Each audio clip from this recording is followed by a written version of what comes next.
ये थीम बहुत अच्छी है। डिफेंस के फंड ने 40% का रिटर्न दिया है जस्ट 6 मंथ्स में। तो riskometer.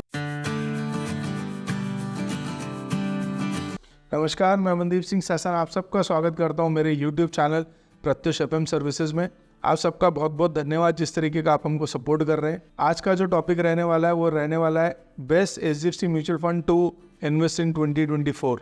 As an mutual fund advisor मैं वो कौन से HDFC के टॉप फंड्स है अक्रॉस ऑल कैटेगरीज जो मैं रिकमेंड करता हूँ मेरे क्लाइंट्स को, उसका मैं आप सबसे भी शेयर करूँगा। उसके पीछे सेलेक्ट करने के डिफरेंट रीजंस, जैसे वो कब लॉन्च हुआ है, क्या उसके रेशियोज़ है, standard deviation, sharp ratios, alpha beta, और उसके अलावा उसमें कितने स्टॉक्स हैं या उसको पूरा ओवरव्यू हम डिस्कस करेंगे। तो उस कैटेगरी में सबसे पहला फंड है HDFC का बैलेंस एडवांटेज फंड। स्क्रीन पे हम चलते हैं और समझते हैं क्यों ये फंड इतना कंसिस्टेंटली रिटर्न्स बना के अपने इन्वेस्टर्स को दे रहा है। हाइब्रिड कैटेगरी का फंड है, डायनामिक एसेट एलोकेशन स्ट्रैटेजी को ऑप्ट करता है। अगर हम इसके रिटर्न्स की बात करें तो 5 ईयर्स में इसका 17.93 का कंपाउंडेड एनुअल ग्रोथ रेट है। अगर मैं इसके 3 साल के रिटर्न्स की बात करता हूँ तो 25% का इसका कंपाउंडेड एनुअल ग्रोथ रेट है। NAV 414 की 10 की NAV से चालू हुआ था, आज 414 की NAV पे आ गया है। और हम अगर रेटिंग्स की बात करें तो 5 स्टार रेटेड फंड है। और हम इसके ओवरव्यू में हम चलते हैं तो ये कंसिस्टेंट, अगर आप इसमें देखेंगे अपने बेंचमार्क को ये बीट करता है।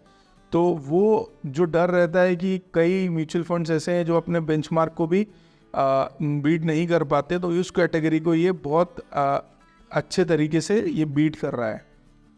अब हम इसके पीयर कंपैरिजन में देखेंगे कि इसके पीयर्स में जो टॉप के फंड्स हैं हमने ये सिलेक्ट क्यों किया। तो पीयर के इसमें टॉप के फंड्स में जैसे ICICI प्रूडेंशियल का बैलेंस एडवांटेज फंड जो मैं रैंक सेकंड करता हूँ बैलेंस एडवांटेज कैटेगरी में, कोटक का बैलेंस एडवांटेज फंड है, टाटा का बैलेंस एडवांटेज फंड है। अब आप यहाँ देखिएगा रिटर्न्स में 25% और उसके बाद में आपको 13% दिखेगा।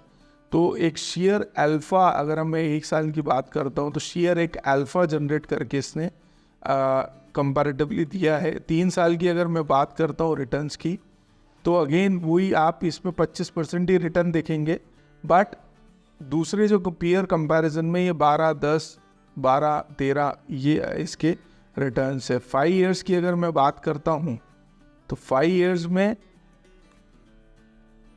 17, 12, 11, 13। अब मैं 5 साल के टेन्योर में अगर मैं सबसे फर्स्ट और सेकंड का गैप देखता हूँ तो 4% का कंपाउंडेड एनुअल ग्रोथ रेट ज़्यादा, तो ये बहुत बड़ा डिफरेंस क्रिएट करता है।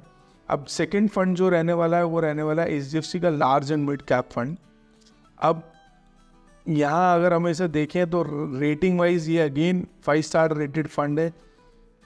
3 साल के रिटर्न्स 27%, 5 साल के रिटर्न्स अगर हम बात करते हैं तो 20%, और अगर हम 10 ईयर्स के रिटर्न्स की इसकी बात करते हैं तो 14% compounded annual growth rate. NAV 266 की ओवरव्यू अगेन मुझे देखना है पीयर कंपैरिजन के लिए, तो मैं देखूंगा कि 1 साल की कैटेगरी में बेस्ट है, 3 साल में परफॉर्मेंस वाइज ये बेस्ट है, आपको 22, 20, 21 दिखेगा। और मैं 5 साल की कैटेगरी में अगर आपसे बात करता हूँ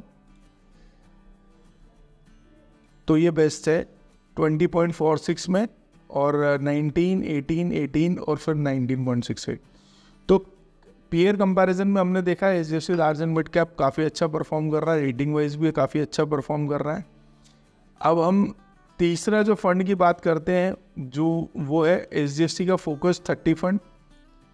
फ्लेक्सी कैप कैटेगरी का फंड है, बेंचमार्क को अगेन बीट करता है।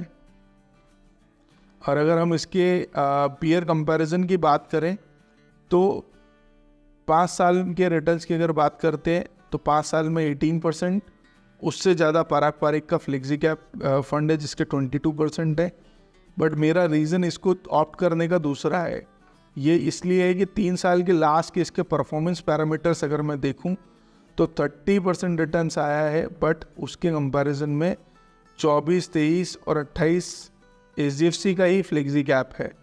और HDFC फ्लेक्सी और HDFC का फोकस 30 कैटेगरी उसकी फ्लेक्सी ही आती है। फोकस 30 में ये है कि वो 30 स्टॉक्स में ही डील करते हैं। तो कैटेगरिकली मैंने HDFC फ्लेक्सी कैप को इसलिए नहीं रखा है क्योंकि कैटेगरी उनकी सेम है। तो हम उसको अगर हटाते हैं तो 24 और 23 तो देखेंगे अल्फ़ा ज़्यादा जनरेट करके दिया लास्ट के 3 साल में, तो वही मेरा एक स्ट्रॉन्ग रीज़न है कि ये एक स्ट्रॉन्ग परफॉर्मर है।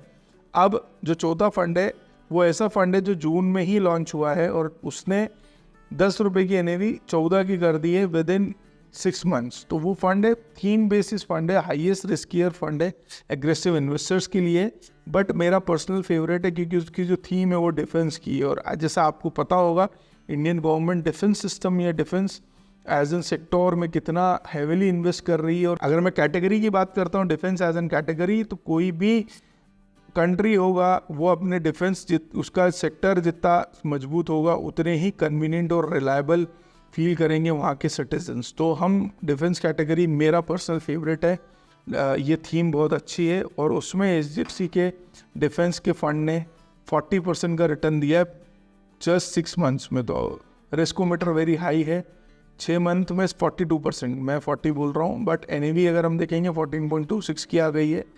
अगर ओवरव्यू मुझे देखना है तो 6 मंथ्स में ही मुझे देखना पड़ेगा ICICI प्रूडेंशियल का इंडिया अपॉर्चुनिटीज़ जो फंड है वो इसी कैटेगरी में थीम में फॉल होता है। Business cycle fund, again innovation, और ये BCF HDFC का। तो थीम बेसिस कैटेगरी में अगर सबसे ज़्यादा रिटर्न कोई बना के दे रहा है तो HDFC दे रहा है, मेरा पर्सनल फेवरेट है। डिफेंस सिस्टम में इंडियन गवर्नमेंट हेविली इन्वेस्ट कर रहा है। अब हम रेशियोज़ की, इन चारों के रेशियोज़ की बात कर लेते हैं। स्नैपशॉट में जैसे हमने बहुत डिस्कस किया तो जून 2023 में इन्वेस्ट हुआ है HDFC का डिफेंस फंड, तो इसके जो रेशियोज़ हैं वो उसका डिस्कशन हम नहीं करेंगे। ये मेरा पर्सनल फेवरेट है, मैं रिकमेंड कर रहा हूँ इसलिए मैंने उसका नाम लिया। बट अगर मैं इनकी बात करता हूँ बैलेंस एडवांटेज फंड की, तो ये 2000 में लॉन्च हुआ है, एक 2004 में लॉन्च हुआ है HDFC का फोकस 30 फंड। तो अगर हम बात करते हैं लार्ज एंड मिड कैप की तो इसकी NAV 264 की है, 167 की NAV फोकस्ड की है और 413 की NAV जो है बैलेंस एडवांटेज की है। परफॉर्मेंस हम बात कर चुके हैं, रिस्क एंड वॉलेटिलिटी की बात करते हैं। स्टैंडर्ड डिविएशन अगर देखेंगे बैलेंस एडवांटेज फंड का 11.76, 13 और 14.46 लार्ज और मिड कैटेगरी के होने के बावजूद। रेशियोज़ अगर मैं अल्फ़ा की बात करता हूँ तो 10 का अल्फ़ा, 9 का अल्फ़ा, 7 का अल्फ़ा। बेंचमार्क्स के कंपैरिजन में अल्फ़ा की बात करते हो तो सबसे ज़्यादा रिटर्न जो बना के दे रहा है वो उस कैटेगरी में बैलेंस एडवांटेज फंड, वो इसलिए कि बेंचमार्क को ज़्यादा बीट कर रहा है तो वो ज़्यादा रिटर्न बना के दे रहा है। और बीटा की अगर बात करते तो सबसे कम बैलेंस एडवांटेज फंड। मार्केट अगर 100 पॉइंट गिरेगा तो 83 पॉइंट गिरेगा, अगर मार्केट 100 पॉइंट गिरेगा तो फोकस 30-90 गिरेगा, अगर मार्केट 100 पॉइंट गिरेगा तो ये 0.98 गिरेगा। अब हम शार्प रेशियो जो कि स्टॉक पिकिंग की बात करता है तो उसमें भी ये 1 के ऊपर है सब।